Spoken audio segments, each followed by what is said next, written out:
Welcome back to my channel. पिछले video में आपने देखा कि 30 तक हमने करंट अफेयर्स पढ़ लिए थे। 31st करंट अफेयर इस वीडियो का है।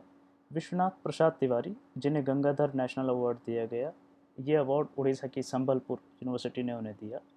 ये हिंदी कवि हैं विश्वनाथ प्रसाद तिवारी। 32 इम्पोर्टेंट फैक्ट जो है वो ये है कि इंडिया को HDI इंडेक्स, जो कि UNDP द्वारा बनाया जाता है, उसमें 129वां रैंक हासिल हुआ है। HDI इंडेक्स में भारत का स्थान 129वां रहा। HDI इंडेक्स जो है वो लाइफ एक्सपेक्टेंसी, एजुकेशन और पर कैपिटा इनकम या स्टैंडर्ड ऑफ लिविंग भी इसको हम कहते हैं, इनको लेकर बनाई जाती है और UNDP इसकी एजेंसी है जो इसे बनाती है। साउथ अफ्रीका की तुजी बिनी तुनजी, उनको मिस यूनिवर्स 2019 का अवार्ड दिया गया।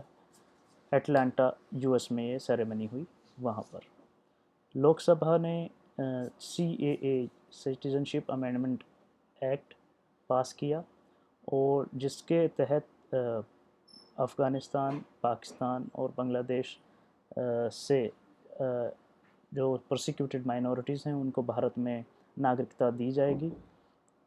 और ये जो CAA के प्रोविजंस हैं ये 6th शेड्यूल वाले स्टेट्स यानी कि जो tribal areas of Assam, Meghalaya, Mizoram and Tripura, plus वो ऐसे स्टेट जहाँ इनर लाइन परमिट है जैसे कि अरुणाचल प्रदेश, मिजोरम और नागालैंड। और मुझे कमेंट करके बताइए हाल ही में किस और स्टेट को इनर लाइन परमिट दिया गया है। इन जगहों पर CAA के प्रोविजंस लागू नहीं होंगे, यानी कि बाहर से आने वाले जो शरणार्थी हैं उनको इन राज्यों में नहीं बसाया जा सकेगा। फिर एक इम्पॉर्टेंट फैक्ट कि 10 दिसंबर 2019 को ह्यूमन राइट्स डे हमने मनाया। इस ह्यूमन राइट्स डे की थीम थी youth standing up for human rights. इससे पहले के पार्ट में आपने देखा कि जर्मन वॉच की क्लाइमेट रिस्क रिपोर्ट थी। इस वीडियो में हम देखेंगे कि जर्मन वॉच सेम NGO की climate change performance index report है। उसमें इंडिया का रैंक 9th है। 13th साउथ एशियन गेम्स जो काठमांडू में ऑर्गेनाइज करे गए, उसमें इंडिया ने टॉप किया, जिसमें भारत को 312 मेडल्स, 174 जिसमें गोल्ड, 93 सिल्वर और 45 ब्रॉन्ज मेडल हासिल हुए। इसरो ने अपना PSLV C-48 जो हाईएस्ट पे लोड कैरी कर earth observation satellite reset 2BR-1 Harikota से लेकर उन्होंने ऑर्बिट में लॉन्च किए सैटेलाइट। भारत की सांस्कृतिक मंत्रालय यानी कि कल्चर मिनिस्ट्री, उन्होंने indiancculture.government.in एक पोर्टल लॉन्च किया है जिसको डेवलप किया गया है IIT बॉम्बे के द्वारा। ये एक बहुत इंपॉर्टेंट फैक्ट है, ये अक्सर पूछा जाता है एग्ज़ाम में कि पर्सन ऑफ द ईयर कौन रहे। 2019 के time person of the year रही ग्रेटा थनबर्ग, जो 16 साल की क्लाइमेट एक्टिविस्ट हैं, एनवायरमेंटल एक्टिविस्ट हैं। आपने उनको देखा होगा कि उन्होंने किस तरह से ट्रंप को भी एक तरीके से गुस्सा करके दिखाया कि ट्रंप काफ़ी इर्रेस्पॉन्सिबली एक्ट कर रहे हैं क्लाइमेट चेंज को लेकर। साथ ही साथ US विमेंस सॉकर टीम को एथलीट ऑफ द ईयर उन्होंने दिया। US public servant guardians of the year उनको कहा गया। सिंगर लीजो को एंटरटेनर ऑफ द ईयर कहा गया। डिज्नी के CEO बॉब आइगर को business person of the year कहा गया। ये सारे अवार्ड या ये सारी जो उपाधि हैं ये बेसिकली टाइम्स मैगजीन जो है उन्होंने दी हैं। पार्लियामेंट ने हाल ही में एक इम्पोर्टेंट 126वां अमेंडमेंट बिल पास किया। इससे जो पॉलिटिकल रिजर्वेशन है SC/STs के लिए लोकसभा और स्टेट असेंबलीज़ को लेकर, उसमें इसको 10 ईयर्स के लिए फिर से एक्सटेंड कर दिया गया है। 43rd फिर देखिए कि पहला जो फुली इलेक्ट्रिक कमर्शियल प्लेन है वो हार्बर एयर के द्वारा ऑपरेट किया गया और इसने कनाडा से उड़ान भरी। तो ये भी बहुत इंपॉर्टेंट है, इस तरह के फैक्ट अक्सर एग्ज़ाम में पूछे जाते हैं। इंडियन ओशन डायलॉग ये नई दिल्ली में ऑर्गेनाइज़ कराया गया मिनिस्ट्री ऑफ एक्सटर्नल अफेयर्स और Indian council for world affairs के द्वारा। इसकी थीम रही इंडो पैसिफिक री imagining the Indian ocean through an expanded geography. ये RIS रिसर्च एक संस्थान है, उसके द्वारा यहाँ पर इसमें मदद की गई। पीएम ने पहली जो मीटिंग हुई नेशनल गंगा काउंसिल की उसको चेयर किया कानपुर उत्तर प्रदेश में। तो ध्यान रखिएगा कि नेशनल गंगा काउंसिल शायद उसका हाल ही में गठन हुआ है, उसकी पहली मीटिंग जो है कानपुर में हुई और उसको पीएम ने चेयर किया। एक और इम्पोर्टेंट बात, जो नेशनल स्टार्टअप अवार्ड्स हैं वो department of promotion of industry and internal trade, ये कॉमर्स मिनिस्ट्री का एक डिपार्टमेंट है, इसको जारी किया गया इस साल और पीयूष गोयल ने इस अवार्ड को दिया। 15th इंटरनेशनल फिल्म फेस्टिवल वो गोवा में ऑर्गेनाइज़ किया गया अभी हाल ही में। और एक 2 दिन की all India police science Congress ये लखनऊ में हुई नवंबर 2019 के दौरान।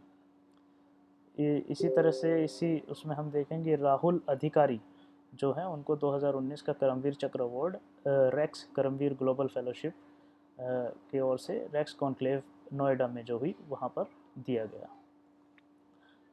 वेटरन तमिल एक्टर यानी कि जो बाला सिंह जो थी वो पास हो, she died and Tamil Nadu Chennai में उनका इलनेस के कारण जो है वो उनकी मृत्यु हो गई।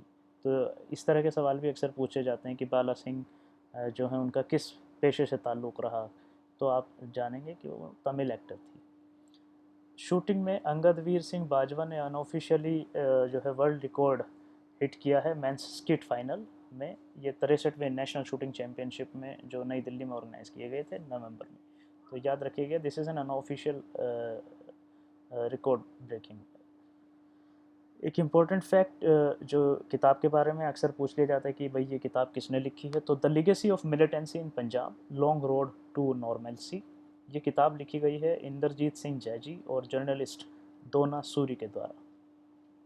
मलयालम पोइट अकितम अच्युतम नंबूतिरी, इनको ज्ञानपीठ अवार्ड दिया गया है, 55वां ज्ञानपीठ अवार्ड 2019 का। ये बहुत इंपॉर्टेंट फैक्ट है और डायरेक्टली क्वेश्चन इससे यूँ ही सीधे सीधे पूछ लिया जाता है कि भाई इस वर्ष का ज्ञानपीठ अवार्ड किसे दिया गया। तो आप याद रखेंगे कि इस वर्ष का ज्ञानपीठ अवार्ड 2019 का मलयालम पोएट जो केरला से आते हैं अकितम अच्युतन नंबूतिरी, इनको दिया गया। यूनाइटेड नेशन एनवायरनमेंट प्रोग्राम ने अपनी एमिशंस गैस गैप रिपोर्ट जारी की, जिस रिपोर्ट में ये बताया जाता है कि हम कब तक वर्ल्ड में जो कार्बन डाइऑक्साइड का जो हम उत्सर्जन करते हैं उसके टारगेट को हम कब मीट करेंगे और उसमें कितना गैप है। इस चीज़ को लेकर यूएनईपी अपनी जो रिपोर्ट जारी करता है, इसमें बताया गया है कि अर्थ का जो एवरेज टेम्परेचर है वो लगभग 3.2 डिग्री तक बढ़ जाएगा। आप मुझे देखकर बताइए कि कितने जो है किस समय तक इन्होंने बताया है कि ये रिपोर्ट का जो है बढ़ जाएगा, कितना ये जो 3.2 डिग्री टेम्परेचर है कब तक बढ़ेगा। चेन्नई पुलिस स्टेशन को स्कॉच अवार्ड, जो एक स्कॉच एक फाउंडेशन है, उसने स्कॉच एक नॉन गवर्नमेंटल फाउंडेशन है बेसिकली ये एक, सो स्कॉच अवार्ड जो है चेन्नई पुलिस को दिया गया है स्वच्छ पुलिस स्टेशन रखने के लिए। तो स्कॉच अवार्ड की कैटेगरी में आप देखेंगे कि चेन्नई पुलिस। अश्विन शांगी जो कि एक फेमस ऑथर हैं इंडिया के, उन्होंने अपनी नई किताब का अनाउंसमेंट किया है। उनकी नई किताब का नाम होगा द वॉल्ट ऑफ विष्णु, जो जनवरी 23 को लॉन्च की जाएगी। फिलीपींस में टाइफून खमूरी, टाइफून एक तरीके का तूफ़ान आंधी होती है, उसको वो फिलीपींस में हमने देखा कि इस साल टाइफून खमूरी फिलीपींस में आई। तमिलनाडु को national organ and tissue transplant organisation ने ऑर्गन डोनेशन के लिए एक जो है वो बेस्ट स्टेट अवार्ड दिया है। और कैडेवरिक ऑर्गन डोनेशन के लिए ये संस्था है, जैसे कि आप जानते हैं national organ and tissue transplant organisation. तो इन्होंने तमिलनाडु जहाँ पर यानी कि शायद सबसे ज़्यादा वहाँ पर ऑर्गन डोनेशन होते हैं, इसलिए दिसंबर 4 को हम world wild life conservation day मनाते हैं। आप मुझे देखकर बताइए कमेंट सेक्शन में कि इसका थीम क्या रहा। अगर आप मुझे बताएंगे कि कि इसका थीम क्या रहा तो मैं आपका कमेंट टॉप पर पिन कर दूँगा। पंजाब स्टेट गवर्नमेंट ने वर्ल्ड इकोनॉमिक फोरम का आप मुझे बताइए हेडक्वार्टर कहाँ है, इसकी जो फ्लैगशिप समिट है वो उसको क्या कहा जाता है, इसको मुझे कमेंट सेक्शन में लिखकर बताएं। और मैं फिर से आपका कमेंट इस पर टॉप पे पिन करूँगा ताकि वो ऊपर लगा रहे। और ये पंजाब गवर्नमेंट ने बेसिकली इस वर्ल्ड इकोनॉमिक फोरम के साथ पार्टनरशिप किया है किस चीज़ के लिए, वो है public private pilot on shared clean electric mobility, यानी कि बिजली से चलने वाली मोबिलिटी, बिजली से चलने वाले वाहन को लेकर इन्होंने अपना एक करार किया है वर्ल्ड इकोनॉमिक फोरम के साथ। तो सीधा क्वेश्चन ये आ जाएगा कि किस गवर्नमेंट ने वर्ल्ड इकोनॉमिक फोरम के साथ करार किया है इलेक्ट्रिक मोबिलिटी को लेकर। तो दोस्तों इस वीडियो के लिए इतना ही। आप ऐसे ही करंट अफेयर्स के लिए लगातार मुझे लाइक करिए, शेयर करिए और सब्सक्राइब करिए। जितना ज़्यादा शेयर आप करेंगे उतना ज़्यादा लोगों को फ़ायदा मिलेगा, because my videos are actually without ad, so it takes little time to go through this go through these current affairs. Thank you for your time.